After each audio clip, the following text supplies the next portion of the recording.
बिस्मिल्लाहिर्रहमानिर्रहीम।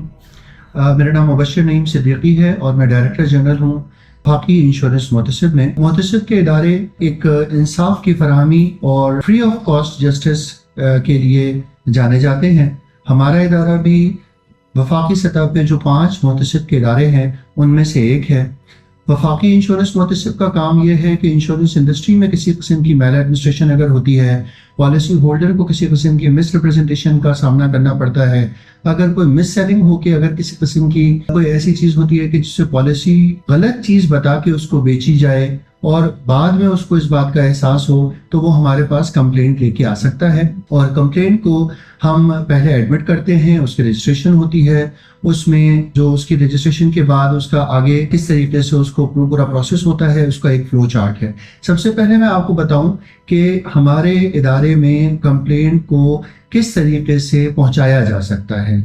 सबसे पहला तरीका तो ये है कि हमारे कराची में हेड ऑफिस है और 7 रीजनल ऑफिसेज हैं जो कि इस्लामाबाद, लाहौर, मुल्तान, पेशावर, कोयटा, सक्खर और हैदराबाद में हमारे दफातर हैं। हमारी वेबसाइट है www.fio.gov.pk, जिस पे जाके आप इन इदारों के पते और उसका कहाँ लोकेशन है उससे आप आगाह हो सकते हैं और वहाँ जाके कराची या किसी भी रीजनल ऑफिस में आप जाके अपनी कंप्लेंट जो आपकी जुरिस्डिक्शन बनती है वहाँ अपनी कंप्लेंट बाय हैंड जमा करा सकते हैं। दूसरा तरीका ये कि आप डाक से हमारे इदारे में कंप्लेंट भेज दें। और तीसरा तरीका ये है कि FIO की वेबसाइट जो मैंने अभी आपको थोड़ी देर पहले बताई थी उस पर जाके ऑनलाइन कंप्लेंट कर दें। और चौथा तरीका ये है कि हमारा एक हेल्पलाइन नंबर है 1082, इस पे आप कॉल करके अपनी कंप्लेंट रजिस्टर करा सकते हैं। ये 4 सहल और आसान तरीके हैं जिसको फॉलो करते हुए आप कंप्लेंट रजिस्टर कर सकते हैं। अब जिस वक्त आप कंप्लेंट रजिस्टर हो गई तो उस कंप्लेंट का प्रोसेस शुरू होगा। उसको एक कंप्लेंट नंबर मिलता है, उस कंप्लेंट नंबर को आगे चल के वो किसी को असाइन होती है, जिस रीजनल ऑफिस की जुरिस्डिक्शन में आती है वहां पे आएगी, या फिर कराची में अगर वो आपकी जुरिस्डिक्शन आती है तो यहाँ पे अलग अलग एडवाइजर्स और कंसल्टेंट हैं जो इसको देखते हैं और इसको मामला को आगे बढ़ाते हैं। इसमें जो सबसे इंपॉर्टेंट बात है वो है सेक्शन 129 ऑफ इंश्योरेंस ऑर्डिनेंस 2000, उसकी कंप्लाइंस करना।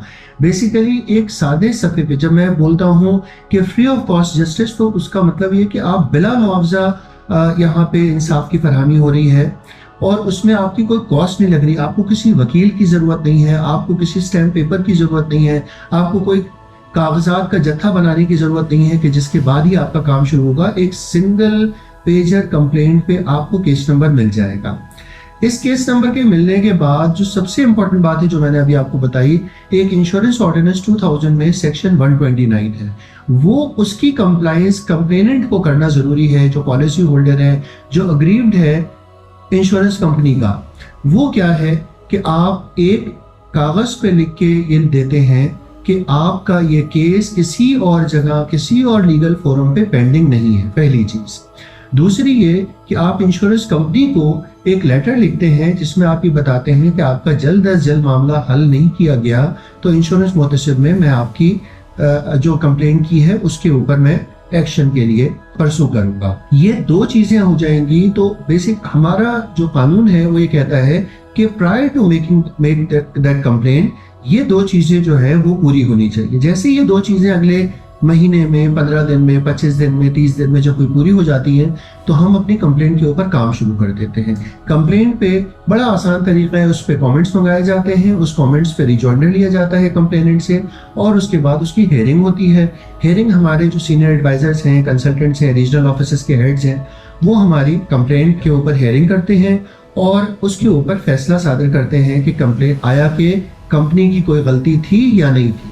अगर तो at the time of selling किसी भी किस्म की कोई मिस सेलिंग हुई है, कोई मिस रिप्रेजेंटेशन हुई है, किसी किस्म की कोई चीज़ छुपाई गई है और जो सही तरीके से बताया नहीं गया कंप्लेनेंट को, ये चीज़ कहीं वो साबित हो जाती है तो कंप्लेनेंट के हक में वो फैसला हो जाता है। और वो जो ये कहता है कि मुझे इतने पैसे मुझसे गलत ले लिए गए, गलत बता के लिए गए, तो इस हवाले से उसके हम फेवर में फैसला करते हैं। और अगर ये चीज़ साबित हो जाए कि कंप्लेनेंट कहीं गलत है, कंपनी ने तमाम चीज़ों को पूरा किया है, एक CBC एक चीज़ होती है, कॉल बैक कंफर्मेशन, अगर वो हुई है, अगर कंप्लेनेंट ने पढ़ लिख के प्रॉपर तरीके से हर चीज़ पे साइन किया है और उसके बावजूद अब वो समझता है कि उसको किसी पैसों की ज़रूरत है और वो सिर्फ पैसों की ज़रूरत की खातिर अपने पैसे पूरे चाह रहा है, तो इसको भी हम बहुत अच्छे तरीके से इंसाफ के पैमाने पे पूरे तरीके से उसको तौल के और उस पर फैसला करते हैं।